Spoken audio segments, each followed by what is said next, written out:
faith, religion, spirituality. Nothing empowers and divides the world more than these words. While they can bring healing to the lost, they can also bring war, division, and suffering. On this episode of Heart to Heart, the Grammy Award-Winning artist Lecrae talks about losing his religion and finding a relationship with God. He also reveals how this change impacted the relationships in his life. Well, thank you so much, everybody, for tuning in today. I've got the amazing Lecrae on with us, man. Welcome on to Heart with me. How are you doing today? So far, so good, man. Just glad to be present. I know that's right. In this crazy world with COVID and all of the riots and things of that nature, it's been so much going on. But you have found a way to really thrive in this season. What's been your thought behind how you've been handling this uncertain time? For me, honestly, it's been that resting in resiliency and hope, knowing that I stand on the shoulders of some individuals who have, gone far beyond what I could ever imagine. I think about Dr. Martin Luther King and what he had to endure, and I recognize and realize that we're standing on their shoulders, and hopefully my ceiling will be the floor of the next generation. I know that's right. I love that, man. That's how it's supposed to be, all about legacy. You've started off in some ways where you didn't necessarily get the greatest experience with a legacy, with growing up in a single parent home, suffering abuse and things of that nature. What did you learn from your transition from your childhood to today that if you went back and had to talk to your younger self, you would tell the young Lecrae? I think I would affirm that my identity is not wrapped up in other people's approval. I would also affirm that, hey, what happens to you is not who you are. It doesn't define you, and that, it's not a hindrance. And that, to be consistent and know that your worth is not predicated on what other people think about you or what they say about you or their opinions. Yeah. Good stuff, man. Thank you for that. Now, you have been doing a lot of work recently about really losing your religion and talking a lot about relationship versus religion. What does that mean to you? Because we hear a lot of people talk about that, but what does it mean to you to say, I have a relationship versus just religion? Yeah, well, I think religion is when you follow rules in order to be accepted. It's when you are saying, I want either God or God's people to embrace me because I followed all the rules. I've jotted all the T's and dotted all the I's. And that's religion, and the problem with religion is that we can't keep our own standards, let alone God's standards. How many of us have had to make New Year's resolutions every year because we broke something, and so you just find yourself falling short. Relationship is where you understand that it's not, it's not about you. There's nothing you can do to make God love you more or less. It's more about, the relationship that you have. And that's the kind of relationship I have with my kids. My kids are always going to be my kids. I'm always going to love them, no matter what. They don't have to earn my love. They don't have to earn my respect. They just have to rest in the reality that I'm their father and they're my children.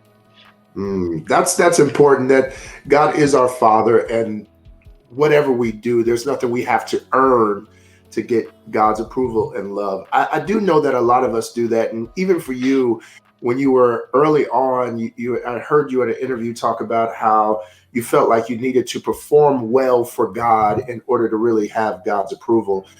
What does it feel like in that space, and then to be able to perform so freely now, knowing that you don't have to earn it? Oh man, it's everything, because now my identity is not wrapped up in my performance and being accepted. I always say, if you live for people's acceptance, you'll die from their rejection.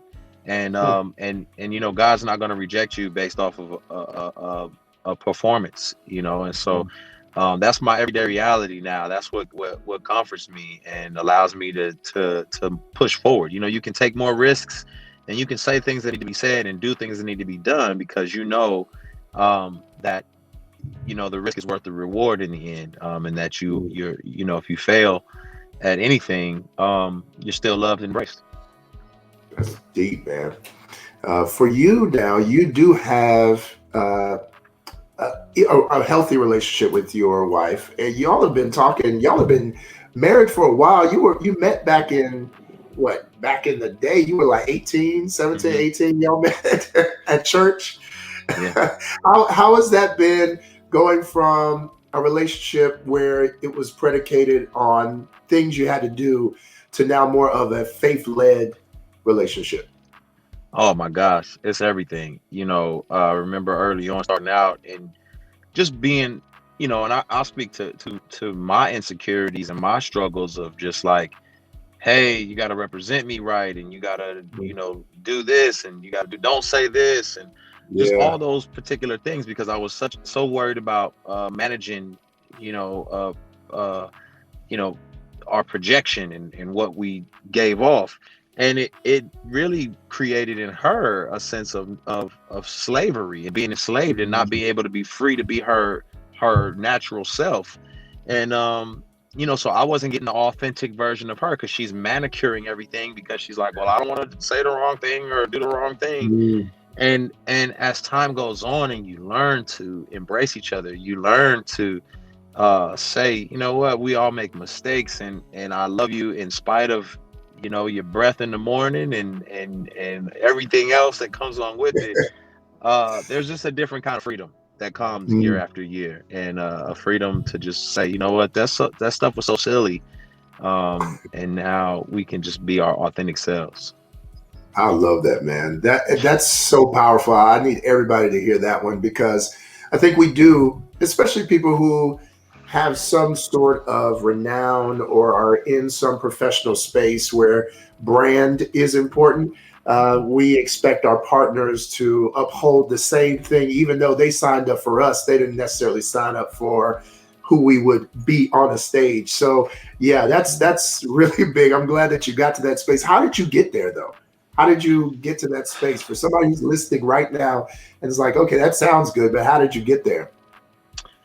A lot of it is you have to sweep your side of the street. You know what I mean? And I think you spend so much time worrying about the other person and how to fix the other person and how to deal with all their things instead of working on yourself.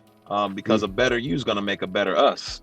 And so I really began to take some time to work on myself and listen to older, wiser men talk about relationships and marriage and take notes from them. And you know that's when things began to change because I wasn't so caught up in me.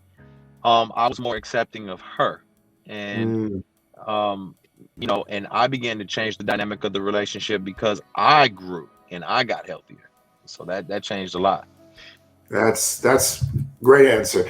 Uh, when it comes to your favorite artist, now you have mentioned before that you love Tupac, that you love the ambassador Snoop Dogg, and Jay Z, especially for his business sense. But Lauryn Hill and her song "Adam Lives in Theory" as one of your most inspired songs. Why is that song one that touches you so much? It's her authenticity. It's how she's taken a heavy, lofty concept, bringing it Mm. down to earth, helping us recognize and realize that you know this is a picture of us and a picture of our reality, and we're not perfect people. And I think you have a woman who's went to the Grammys and swept it and won 8 of them. you know um just being so vulnerable and transparent and not manicuring Mm. yourself, it gives you a sense of strength. it, Mm. it, it helps you to say, man, I want to be that free. If she can be that free, I want to be that free. Yes. Man, I was just doing a talk the other day about that, about how we often get tied to even our astrology signs. People identify as a certain thing. I was like, but evolutionarily, we're the only creature that can evolve in a moment. that you can evolve out of every label, you can evolve out of every thought, wherever you grew up from, however you speak, you can learn how to speak different. Like everything can change about you. We're the only creature that can do that in such a dynamic way. And what you just said about that freedom, that's what we all really want. When we think about, this inner desire to want to be greater, if you say she won 8 Grammys, so she won 8 Grammys, she'd be like, yeah, but I could probably get 2 more. And if she got the 2 more, she'd probably be like, I could get a few more. And that's what we do. We have a natural inclination to always want more, but it's not unhealthy. It's just the nature of us to want to be free, to want to expand, because freedom is expansion. And I love that, going back to your relationship with your wife, that the ability for you to see the sides of her that she may have been manicuring, even in your own relationship, is wanting to be more free in the relationship. Hey, be yourself, love yourself. And that's what we all crave, even though we try to mask it with being more secure and and try to protect ourselves. So I love that, man. I love that. Look, you've also been doing some great things to help people. And I'm loving the work you're doing all around Atlanta. Your Love Beyond Walls process, where you've been helping with distribution of portable hand washing basins. You've also been working with your Peace Preparatory Academy that you helped to open on the west side of Atlanta. And you've been working heavily with NAACP. Where does your philanthropic desires come from? What's the motivation behind that? I really have a heart for the broken and disenfranchised. It probably stems from my grandmother and just, following her around as a kid. And she was a neighborhood like caregiver. Everybody who needed food, she made sure they had food. Everybody who needed clothes got clothes. She would, take trips to different communities and drop off stuff. And I just, I fed the homeless with her. And so she probably birthed a lot of that in me. But to this day, I just resonate with those people who feel like they're outcasts and they don't get paid attention to, because I was that kid. And I just want to make sure that they're not forgotten about, because I think that, when we start looking at drug addiction and all those particular things, it's not the addiction that you really need to heal, it's the trauma. It's the historical trauma that people are dealing with. And some of that trauma is healed through knowing that somebody cares and that somebody's, sees you. And so I just want to see people. I want them to know they're seen, they're cared for. And hopefully I can do some healing everywhere I go when I do those types of things. Man, that's powerful. I had a spiritual mentor just passed, and he used to say, I see you in your future and you look a lot better than you do right now. And that was such a powerful statement, but it's so true, that see people as they could be and not just in their current state. To see a seed and see a tree, to be able to really see the potential in somebody long before they can see it in themselves. And to your point about addictions, a lot of people do get stuck in addictions and don't feel like they can be restored, because they have literally seen themselves in a state where they don't think they can change or evolve out of it. Hello? Hey, baby. Yeah, date night. Yeah, we're going out tonight. Yeah, I'm gonna be there. I'll be on time. All right, love you.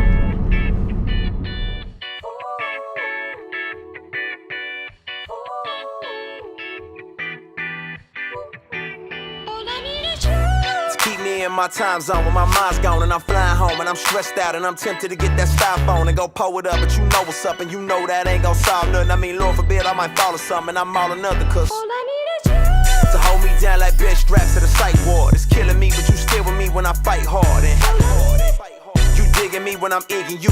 Deal with me when my car's pulled. Could've dealt with me, but you fell for me before I fell for you. Keep me on that right path and the right math. Is you plus nothing's everything. You my everything. Saying you ain't gotta question my allegiance, cause the way you love me, I could never leave you. I need you. By my side, thick and thin, highs and lows, don't let go.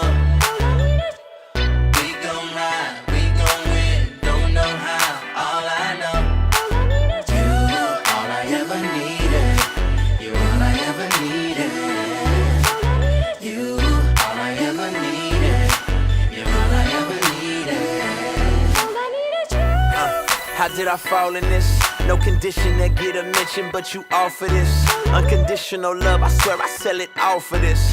Trying to keep it together, forget my awkwardness. But often it's just you and me off in this valley of shadows, and I know they trying to pick me off in this, but all I need is you. It's funny just how off I get when I ain't riding with you. No adjectives for your awesomeness. They burning one for that burnout. This life done got them all turned out. Took time out to put time in, so I turn to you when I want out. Need is you. You slow me down cause you know me now. With my phony smile and I'm acting like it's all copacetic. It's so pathetic, so juvenile. Know what you do? You keep me cool in the summer when they be dressing less and I be wanting to show off and stunt. But there ain't nothing to want. You give me all that I need.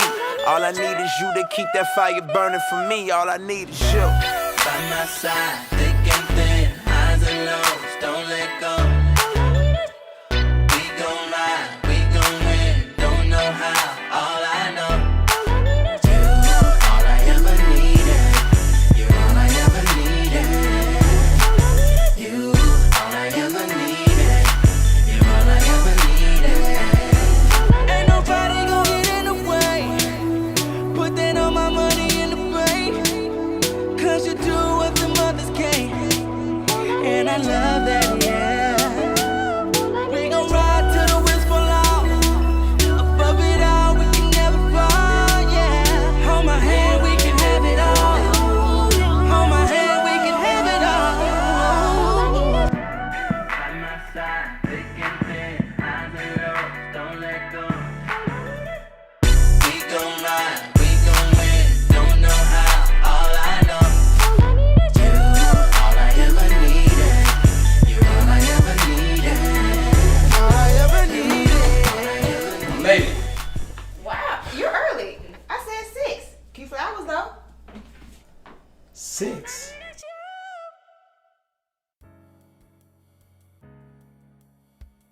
Let's dive a little bit into your book here, because it is such a powerful thing for someone on your stature in society to write something so vulnerable. Why did you think this was the right time to write this particular book in your life?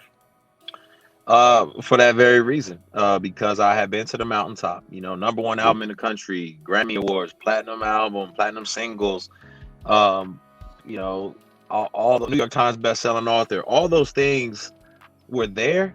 And it's like, what better time to be real? What better time to be authentic? When this is the time you double down on being fake. This is the time you double down on being manicured. Yes. That won't free anybody. And it goes back to Lauryn Hill filleting herself on the stage like that and saying, I want you all to experience freedom. And so I've got to open myself up so you guys can experience the freedom that I wish that I had experienced. That's yes. We all desire that deep down, but there can be so many things that hinder us from having that, with thoughts about your record label, your brand, your endorsements, your partnerships, exposing so many things about you and your thoughts about religion and church and healing. What was the motivation other than helping others? Like, what was the thing inside of you that was like, I got to do this part for me because I need XYZ? Yeah, I mean, for me internally, it was more about saying, this has to be who I am. This can't be a virtue signal. This can't be something I'm doing to be seen. This has to be a part of my character. And so if I know that these things bring me joy when I'm healthy, then I need to do them when I'm not healthy, so that it starts to become more of who I am and what I'm about. And so, a lot of times they say, man, talk the talk. Well, I want to walk the talk. I want to live it. And so, to me, that's what integrity looks like. Love that. Without all the titles, without all the fame and attention, who is Lecrae? Oh man. At the end of the day, I tell people all the time, Lecrae is nuanced. Lecrae is complex and he's dynamic. And so all of the elements that you see are me. When you see somebody who is laughing at some hood comedy, That's Lecrae. But that same person who is intrigued by a talk at Yale or Howard University, that's Lecrae. A person who wants to have deep conversations about faith and spirituality, that's Lecrae. And then the person who wants to, laugh and joke about something silly and trivial, that's also me. So it's all those complexities. And I think that's what I want people to have the freedom to be too. Be complex and not have to be in one category. I thought that for a long time. I thought I had to be one type of way. And now I realize that I'm a lot of things in one. And I'm always changing. If you're growing, you're changing. And so you're not going to be the same person forever if you're growing. I love that, man.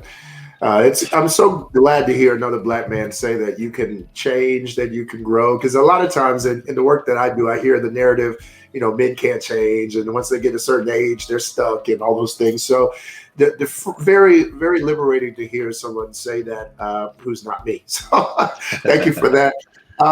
For you, I know we all have inspirations in our lives, and I know you mentioned some people early on, like Martin Luther King Jr., but who are the people who are with you today that you still look up to?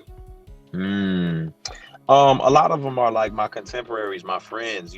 There's different authors and therapists that I just have gotten a chance to meet over the years, and just collecting them. And so sometimes it may be a person, maybe I know more about music than they do. Like one of my friends, Nee Addy, who is a professor of psychiatry, one of the few Black professors of psychiatry at Yale. I know more about hip hop. I know more about music than Nee does, and we're close in age. But he knows way more about the mind and mental health than I will ever know. And so for me, he's a coach in that way, and I look up to him and I respect him for that. Dr. Anita Phillips, who knows plenty about therapy. I don't, but I look to her in that regard. My buddy Jason Maiden, who knows so much about technology and culture. These are just individuals that I found along the way, and I think if we can start collecting friends and collecting mentors and coaches in specific areas of life, they'll help us grow. I love that. Last few questions, and then we'll do a quick game. It's a lightning round. It's really easy. So what is the hardest thing or hardest decision that you've ever had to make to fulfill your purpose? Oof. Yeah, that's a tough one. The hardest decision I probably have ever had to make in order to fulfill my purpose. I'd probably say for me, it's embracing a false narrative, embracing the reality that everybody misunderstands something about me. But I have to embrace that's not true, but I can't go spend my life trying to correct their perspective. I've got to go do the work that I was created to do. And that's hard. That was very hard. And it's happened consistently over the years, but that's always tough for me. Man, that's a big one. That's so big. As a former pastor and someone who isn't really in the church now in the work that I do, I get the same thing. So I understand the thought. They're like, well, you don't preach anymore. And I'm like, well, come on one of my lives and we'll see what you say at the end. But it could be such a big thing there. Now, I do want to honor your time. So let's go ahead and do our lightning round questions here. All you have to do is give a word or a phrase. That's it. So really easy questions, but I hope they help pull out something for you and leave you with some inspiration for yourself today. So sample question would be, if I asked you, I am from... Texas. There you go. Houston, right? Yeah. Yeah, good. See, that was an easy one. So love is seen in my life when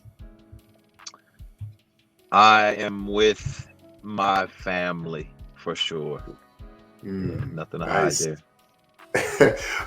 Food heaven is when I'm eating steak. How do you like to cook?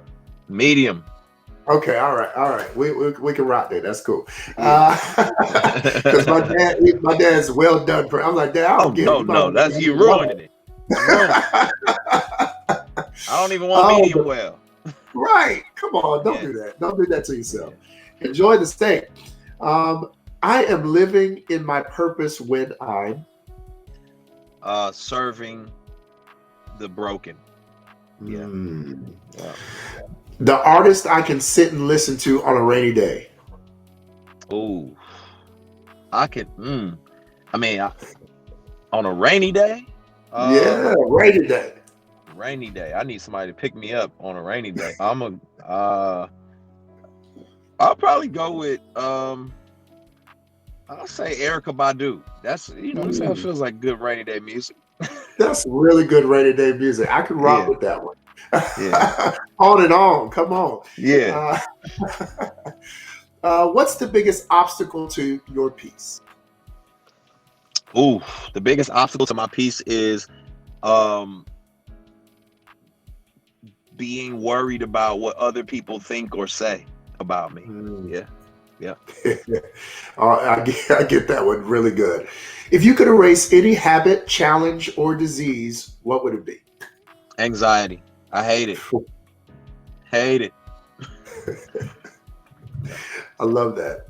And what for anybody listening who is in need of a little shot of love, how would you encourage somebody today who says, "Hey, I really need some self-love. What can I do?"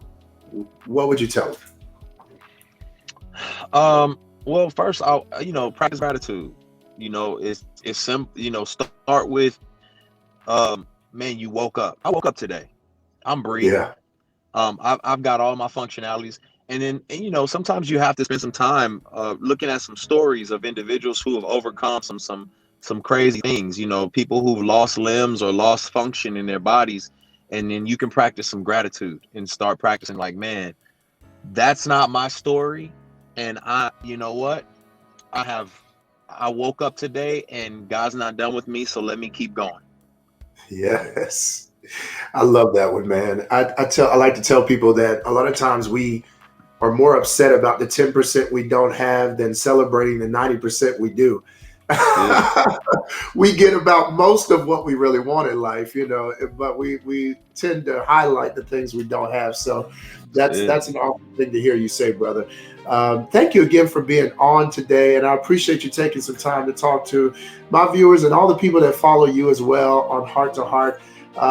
I appreciate you really taking time to do this. So we'll let you go. Have a beautiful day, man, and much success on everything you got going on today. Thank you so much, man. God bless. God bless.